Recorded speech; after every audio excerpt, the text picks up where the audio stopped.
Hello friends, আশা করি সবাই ভালো আছো। ভগবানের অশেষ কৃপায় আমরাও সবাই ভালো আছি। এই তো চলে এসেছি আমার রান্নাঘরে। আজ রান্না করব মজাদার একটা রেসিপি। কি রান্না করব সেটা দেখতে হলে সাথেই থাকো আর দেখতেই থাকো। এই তো দেখতে পাচ্ছ, তেল দিয়ে এলাচ, দারচিনি, গোটা তেজপাতা, পেঁয়াজ কুচি, আদা রসুন বাটা দিয়ে এটা ভেজে নিচ্ছি। একটু হালকা ভেজে নিয়ে তারপরে দিয়ে দিব এখানে ধুয়ে রাখা চাল আর গ্রেট করে রাখা গাজর। এখন এটাকে ভালো করে তেলের সাথে ভেজে নেব আর দিয়ে দিচ্ছি স্বাদ মতো লবণ। চালটা ভাজা হয়ে গেলে এখানে দিয়ে দিব আমি ডিম। কখনো কি এভাবে রাইস পোলাও খেয়েছেন? যদি না খেয়ে থাকো তাহলে একবার হলো এভাবে ট্রাই করে দেখবে, খেতে কতটা সুস্বাদু, ঠিক ফ্রাইড রাইসের মতো মনে হয় এবং খুবই অল্প উপকরণে মজাদার রাইস ডিম পোলাও তৈরি করা হয়ে যায়। আর আমি কিভাবে তৈরি করি সেটা তোমরা দেখতেই থাকো। এই তো আমি ডিম ভেঙে দিলাম। এখন ডিম ভেঙে দেওয়ার পর রাইসগুলোকে ভালো করে কষিয়ে নিতে হবে। আর কষানো হয়ে গেলে এখানে চালের ডাবল জল দিয়ে দিব। আমি ডাবলের থেকে একটু কম দেব, কারণ চালের ডাবল জল দিলে অনেক সময় চালের নতুন বা পুরাতন অনুযায়ী একটু বেশি হয়ে যায়। তাই তো চাল অনুযায়ী আমি ডাবলে থেকে একটু কম জল দেব, তাহলে পোলাওটা ঝরঝরে হবে। এই তো কষানো শেষে দিয়ে দিলাম গরম জল আর দিয়ে দিয়েছি কাঁচামরিচ। এখন ঢাকনা দিয়ে ঢেকে এটাকে লো মিডিয়াম আঁচে রান্না করে নেব এবং রান্না হয়ে আসলে তারপরে তোমাদের সাথে আবার শেয়ার করব। আর এখন তৈরি করে নেব আমি চিকেন।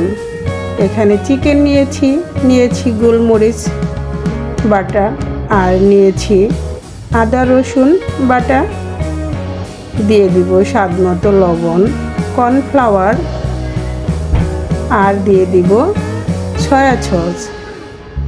সবগুলো উপকরণ দিয়ে ভালো করে চিকেনটাকে মেখে নেব আর দেব একটা ডিম।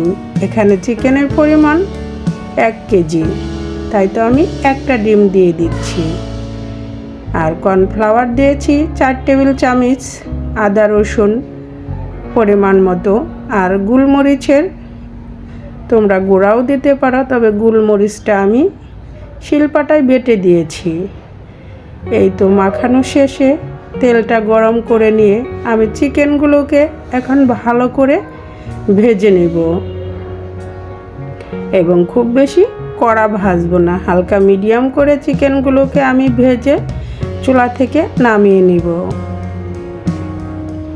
এই চিলি চিকেনটা তৈরি করা খুবই সহজ এবং অল্প উপকরণ দিয়ে ঘরোয়াভাবে তৈরি করে নিতে পারো রেস্টুরেন্টের স্বাদে মজাদার চিলি চিকেন। এভাবে একবার বাসায় তৈরি করলে সবাই চেটেপুটে খাবে এবং রেস্টুরেন্টের স্বাদকেও হার মানাবে। এই তো চিকেনগুলো ভাজা হয়ে গিয়েছে, আমি এগুলোকে নামিয়ে নেব এবং বাকি চিকেনগুলো সেম প্রসেসে ভেজে নেব।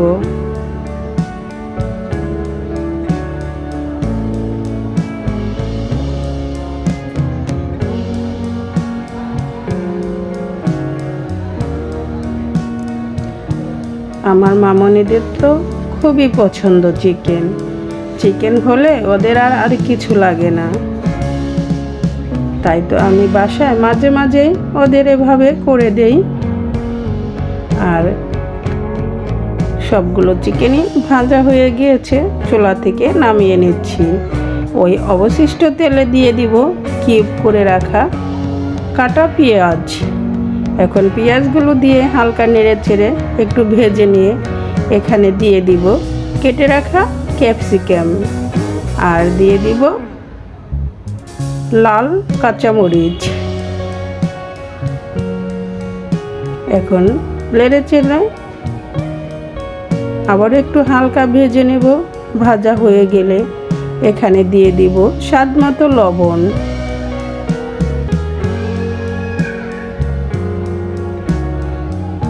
লবণের পরিমাপটা একটু ঠিক মতো দিতে হবে, কারণ আমি এখানে সয়া সস দেব, কারণ সয়া সসে লবণ থাকে, তাই তো লবণ একটু পরিমাপ মতো ঠিকঠাকভাবে দিতে হবে।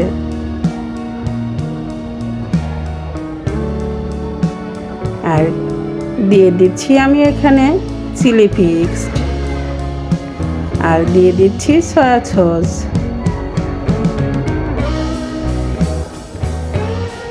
আমি খুবই অল্প উপকরণে একদম সিম্পলভাবে রান্না করে নিচ্ছি চিলি চিকেনটা। আর দিয়ে দিচ্ছি এখানে পাকা টমেটো। এখন সবগুলো উপকরণ দিয়ে হালকা নেড়ে ছেড়ে 1 থেকে 2 মিনিটের মতো আবার একটু ভেজে নিব। ভাজা হয়ে গেলে এখানে দিয়ে দিব টমেটো সস, আর দিয়ে দিব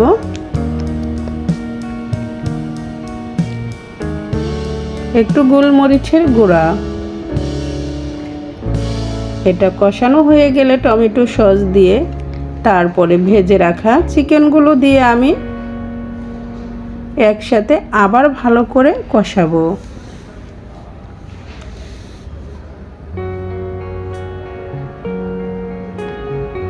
এখন দিয়ে দিচ্ছি চিকেনগুলো। এখন চিকেনগুলো দিয়ে ভালো করে কষিয়ে নেব।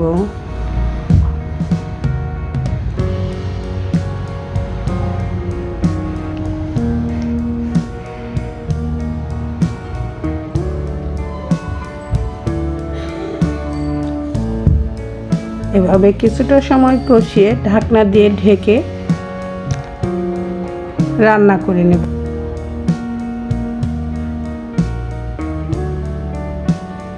আর দিয়ে দিলাম 1 টেবিল চামচের মতো একটু চিনি। এখন এটাকে নেড়ে চেড়ে আবার একটু মিক্সড করে নেব। আর এখানে দিয়ে দিব আমি কর্নফ্লাওয়ার, 2 টেবিল চামচ কর্নফ্লাওয়ার ঠান্ডা জলে গুলিয়ে আমি দিয়ে নেব। আমি অফ ক্যামেরায় কর্নফ্লাওয়ারটা দিয়ে ফেলেছি, ক্যামেরাটা অন করতে ভুলে গিয়েছিলাম। এই তো দেখতে পাচ্ছ বন্ধুরা, চিলি চিকেনের কালারটা কতটা সুন্দর হয়েছে, আর খেতেও ইয়াম্মি হয়েছিল। যদি তোমাদের ভালো লাগে একবার হলো বাসায় এভাবে ট্রাই করে দেখো, এবং অল্প খরচে সবাই মিলে পেট ভরে মজা করে খাওয়া যাবে।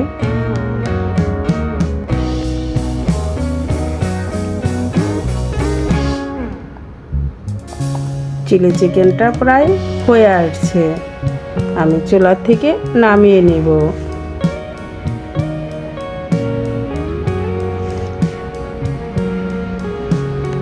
দেখতেই পাচ্ছ বন্ধুরা, কালারটা কত সুন্দর হয়েছে, আর খেতেও খুবই সুস্বাদু হয়েছিল। আর ক্যাপসিকাম দিয়ে চিলি চিকেনের মজাটাই আলাদা। আর ক্যাপসিকাম আমাদের স্বাস্থ্যের জন্য খুবই উপকারী।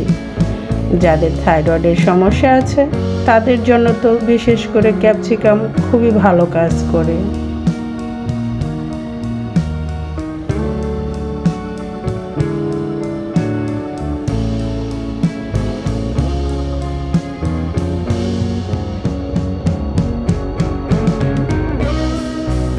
কেমন হলো আমার আজকের রেসিপিটা অবশ্যই কমেন্টস করে জানাবে। আর যারা এ পর্যন্ত ভিডিওটি দেখতে দেখতে লাইক দিতে ভুলে গিয়েছো প্লিজ একটা লাইক দিয়ে দিবে। আর এদিকে আমি তো চুলায় গাজর পোলাও বসিয়েছি, সেটা এখন হয়ে গিয়েছে। আর তোমাদের এখন দেখিয়ে দেব গাজর পোলাওটা কেমন হলো। এই তো চলে আসলাম গাজর পোলাওর কাছে, দেখতেই পাচ্ছ এদিকে পোলাও রান্না করা হয়ে গিয়েছে একদম ঝরঝরে, এবং কালারটাও দেখতেই পাচ্ছ কতটা সুন্দর হয়েছে, একদম ফ্রাইড রাইসের মতো হয়েছে গাজর ডিমের পোলাও। সবাই ভালো থেকো, সুস্থ থেকো।